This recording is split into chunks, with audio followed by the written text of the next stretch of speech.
Hello dear students, myself Purushottam K. Prabhu, faculty in chemistry. Well, today I am here to solve the model question papers that has been put up by Karnataka PU board as per the reduced syllabus.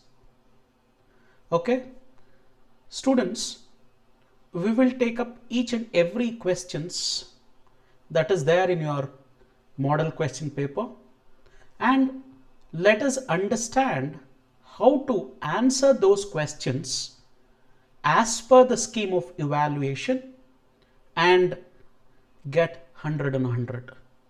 Is that okay? Yes. So now let us start with the very first model question paper. Yes guys. Well, let us start with part A.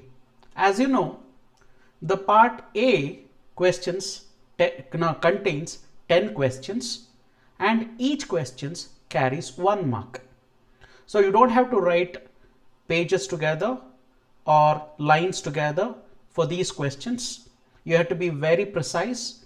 Okay. Usually 1 mark questions contains answers in 1 word or in 1 line. So be very precise. So shall we take the first question of part A? Yes. Let us take up the first question. Okay, the question is like this. Well, what is the effect of temperature on the molality of a solution?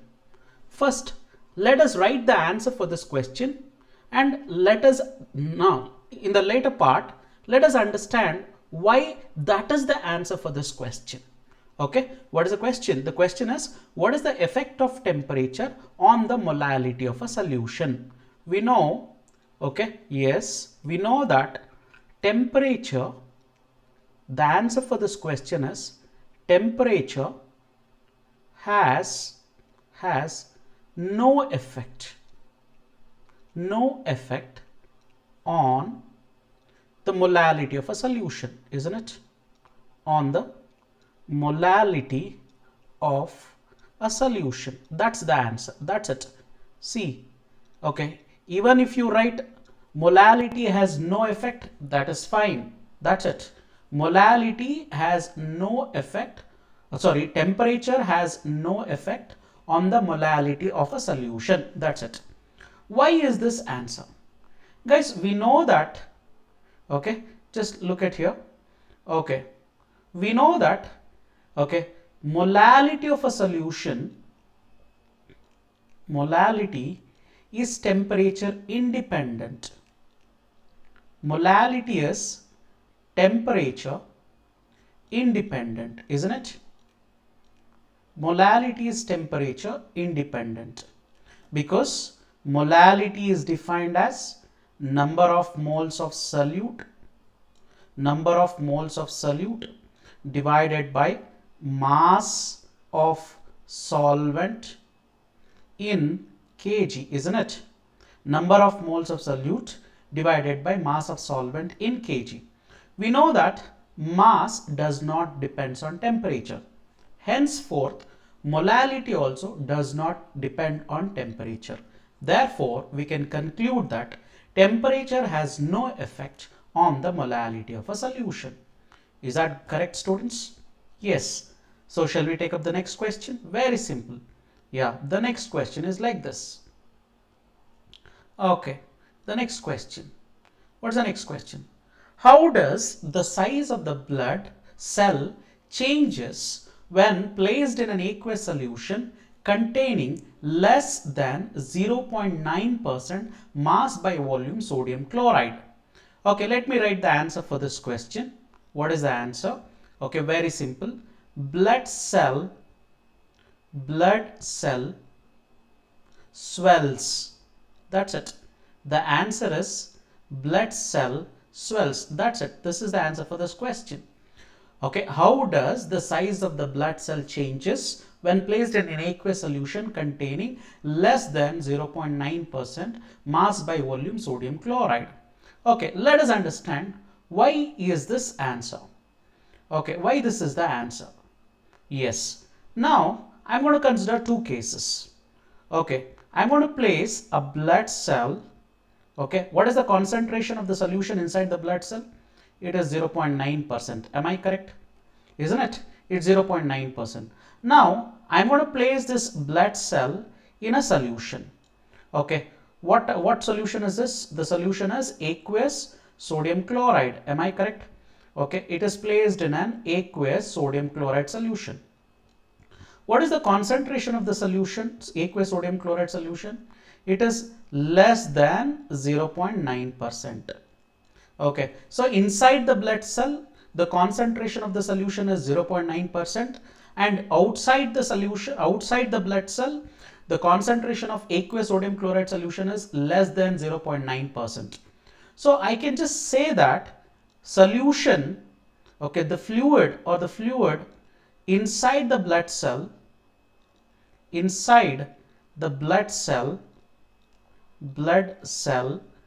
okay, is hypertonic, okay, whereas aqueous sodium chloride solution, okay, whose concentration is less than the concentration, okay, of the solution inside the blood cell, is going to be hypotonic. So what is going to happen? Okay, in this case, since aqueous sodium chloride solution is hypotonic and the fluid inside the blood cell is hypertonic, now the solvent molecules will move from, okay, aqueous sodium chloride to inside the blood cell, due to which the blood cell is going to swell. Okay, there will be an increase in the size of the blood cell. When the solvent molecules moves from outside to inside the blood cell will swell. Okay, got it? Since the concentration of aqueous sodium chloride solution is less than 0.9%, whereas the concentration of the fluid inside the blood cell is 0.9%, I can say that, okay, the fluid inside the blood cell is hypertonic and the aqueous sodium chloride solution is hypotonic. In this case, the solvent molecules will move from, okay, outside to inside the blood cell. As a result, the blood cell will swell. Are we clear? What is the answer for this question? The blood cell swells. That's it. Okay. Can I go with the next question then? Yes. Let us go with the next question.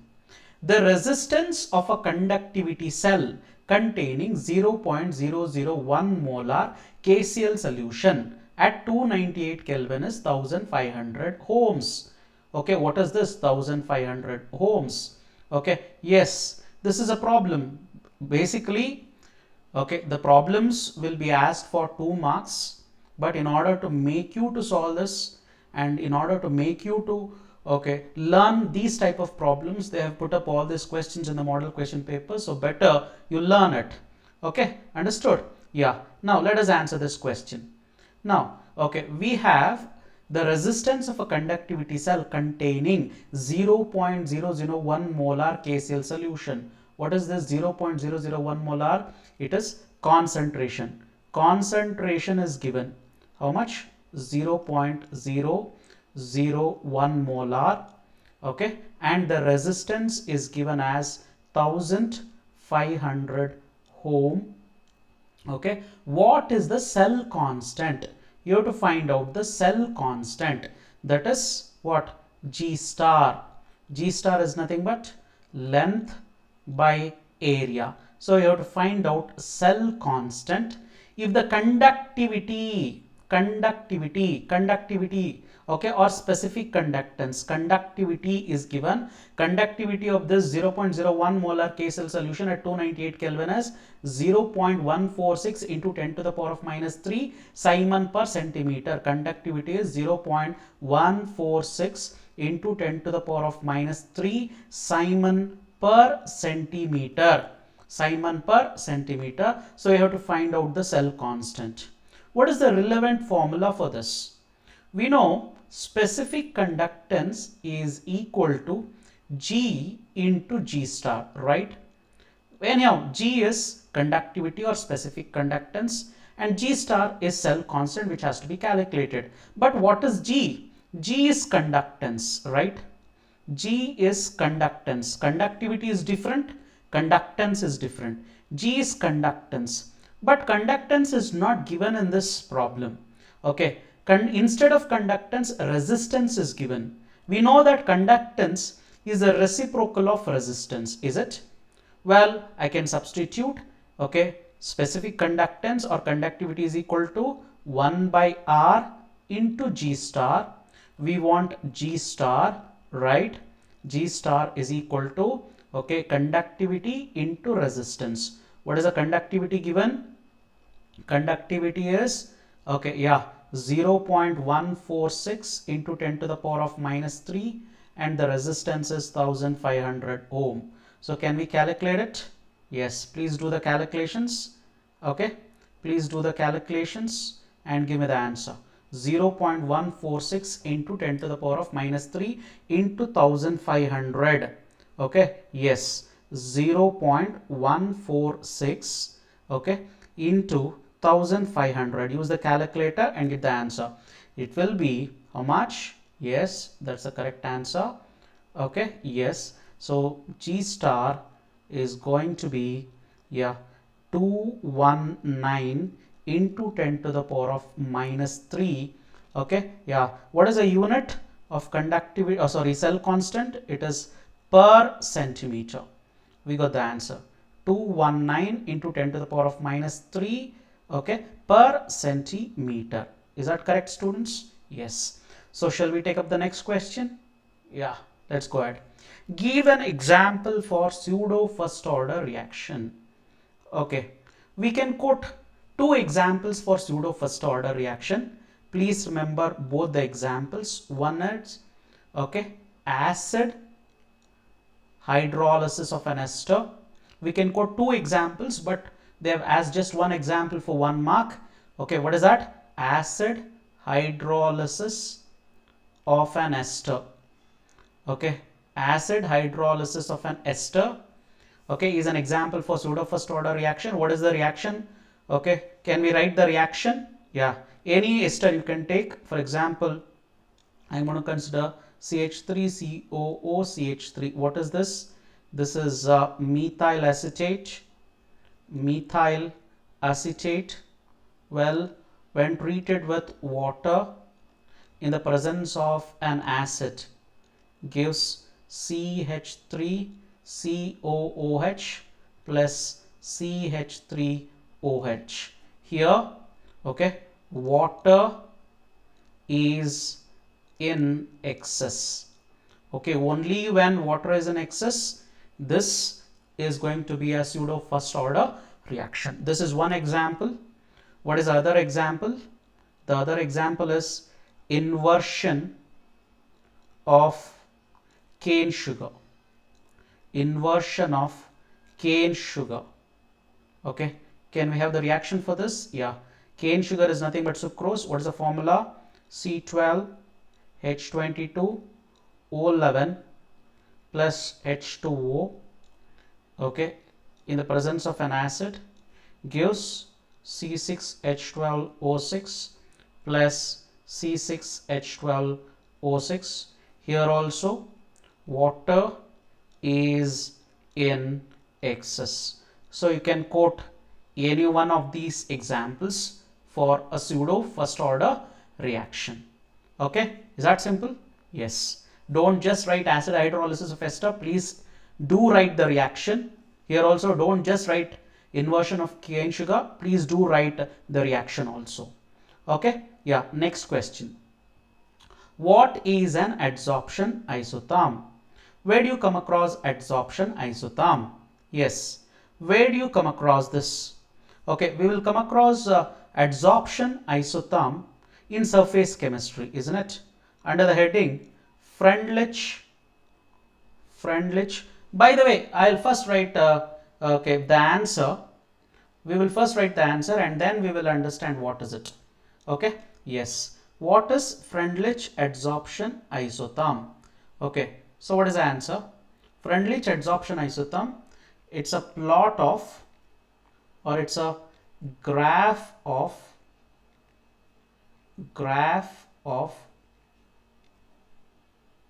Okay, graph of x by m. What is x by m? Extent of adsorption of a gas on solid. Okay, x by m is extent of adsorption of gas on solid versus pressure at constant temperature. This is called as Freundlich adsorption isotherm, or it is simply adsorption isotherm. It's a graph of x by m, that is extent of adsorption of a gas on solid versus pressure at constant temperature. As I said, where do we come across this? Yes, we come across this, okay, in surface chemistry under the heading Freundlich adsorption isotherm. Freundlich adsorption isotherm.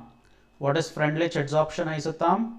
Okay, yes, it's a mathematical expression, okay, which shows how much of gas is adsorbed on how much of solid, okay, at constant temperature, and it is given by the formula x by m is equal to k into p to the power 1 by n.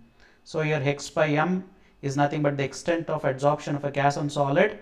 K and n are constants, p is pressure. So if I plot a graph of x by m versus pressure, we're going to get a curve like this at constant, okay, at constant temperature. Well, this graph is called as adsorption isotherm. Hope you have understood. Yeah, okay, next question, guys. We shall go with the next question. The next question is like this: noble gases, okay, well, what is it? 1 minute. Okay, noble gases have large positive values of electron gain enthalpy. Why? Yes, very simple. Yes, noble gases have large positive values of electron gain enthalpy. Why? What is the answer? Okay, very simple. Because of okay, yeah, octet configuration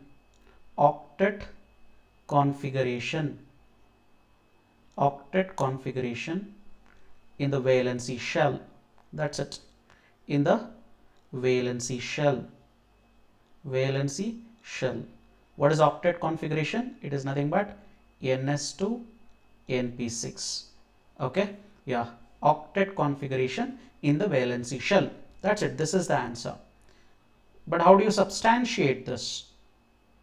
Yeah, how do you substantiate? Well, we know noble gases will have ns2, a stable ns2 np6, that is a complete, okay, octet configuration in their valency shell. We know if there is complete octet configuration in the valency shell, the atom or the element is going to be stable, okay, and we also know that from a stable configuration it is quite very difficult from the stable configuration, it's very difficult to remove the outermost electron. It is very difficult to remove the outermost electron. Okay, since it is very difficult to remove the outermost electron, all the noble gases have large positive values. I'm sorry, the question is about electron gain enthalpy. I thought it is for, okay, ionization enthalpy, but the answer is the same because of octet configuration in the valency shell. So since it's talking about electron gain enthalpy, okay, so we have to talk about electron gain enthalpy. We know noble gases have stable octet configuration in the valency shell. Since they have stable octet configuration in the valency shell, it is quite very difficult. It is quite very, it's very difficult to add an electron, an electron to the stable configuration, right? Okay, to the stable configuration. So that is why all the noble gases have large positive values of electron gain enthalpy. Usually electron gain enthalpy will have negative values because electron gain enthalpy, it is the amount of energy released when an electron is added to an isolated noble gas atom in its ground state. Usually electron gain enthalpy is negative, but for noble gases electron gain enthalpy is positive because of their stable electronic configuration, because of their stable octet configuration. It is very difficult to add the electrons to their valency shell. That is why they have large positive values of electron gain enthalpy. That's correct. Next question. Complete the following equation.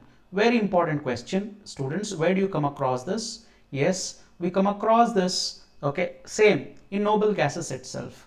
That is in the preparation of xenon oxygen compounds, xenon oxygen and fluorine compounds. Now let us answer this question. Complete the following equation. The equation is like this: xenon tetrafluoride is treated with something. Now at 143 Kelvin they have given xenon hexafluoride.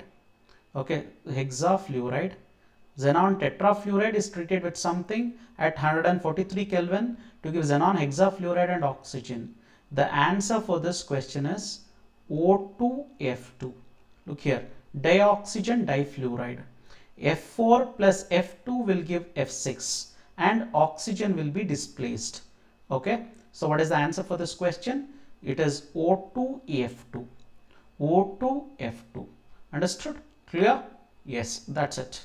Very simple. Next question. Well, let us take up the next question. Give an example for germinal dihalide. Answer is any. You can take any germinal dihalide, but let us be precise. An example for germinal dihalide: CH2, CH2, Cl, Cl. What is this? Sorry, it's germinal dihalide, isn't it? Yeah. I wrote the example for vicinal. It becomes vicinal. What is the answer for germinal dihalide? Germinal dihalide. Look at here. I'll write CH3, CH, Cl, Cl. This is nothing but 1 comma 1 dichloroethane. 1 comma 1 dichloroethane is an example for germinal dihalide. By the way, what is germinal dihalide, students? What is germinal dihalides? Do you know that? What are germinal dihalides? Yes, come on, answer this. What are germinal dihalides? Any answer? Yes. Look at here. See, germinal dihalides means, see, dihalides means 2 halogen, right?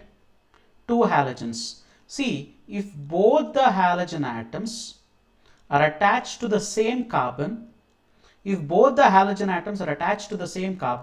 then they are called as germinal dihalides. If the 2 halogen atoms are attached to the adjacent carbon atoms, then they are called as vicinal dihalides. Hope you have understood. What are they called as? Vicinal dihalides. If the 2 halogen atoms are attached to the adjacent carbon atoms, vicinal dihalides. If both the halogen atoms attached to the same carbon, then they are called as germinal dihalide. So what's an example for germinal dihalide? It is 1 comma 1 dichloroethane. That's it. Okay, yeah. Next question. Which type of aldehydes does not undergo Cannizaro's reaction? What is the answer? Which type of aldehydes, okay, does not undergo Cannizaro's reaction? Answer is aldehydes.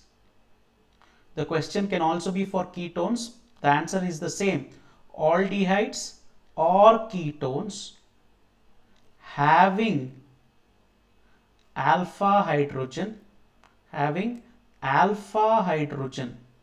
isn't it? Okay, aldehydes and ketones having alpha hydrogen does not undergo Cannizaro's reaction. Does not undergo, okay, Cannizaro's reaction, right? Cannizaro's reaction, isn't it? Aldehydes and ketones having alpha hydrogen will not undergo Cannizaro's reaction. Students, we know, okay, that aldehydes, okay, why is this answer? Let us elaborate it. Okay, how do you elaborate it, or how do you substantiate this? Yes, we know that aldehydes or ketones can be broadly classified into two types, isn't it? Aldehydes or ketones can be broadly classified into two types. They are having, okay, aldehydes and ketones having alpha hydrogens, aldehydes and ketones not having alpha hydrogen, We know aldehydes and ketones, okay, having alpha hydrogen will undergo aldol condensation, right? They will undergo aldol condensation, whereas aldehydes and ketones not having alpha hydrogen will undergo Cannizaro's reaction. Am I correct, students? Okay, so aldehydes and ketones having alpha hydrogen will undergo aldol condensation. Aldehydes and ketones not having alpha hydrogen will undergo Cannizaro's reaction. So aldehydes and ketones having alpha hydrogen will not undergo Cannizaro's reaction. Aldehydes and ketones not having alpha hydrogen will not undergo aldol condensation. You have to understand this in both the way. Okay, so the last question in the first part, that is part A, that is 10th. Okay, what are nucleotides? Okay, how do you answer this? Nucleotides, any answer for this question? What are nucleotides? Yes, nucleotides means, okay, they are the combination of, okay, or else I can say nucleotides are, okay, the combination of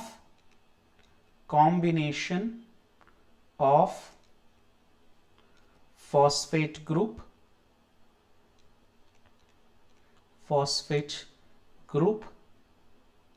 okay, comma, nitrogenous base,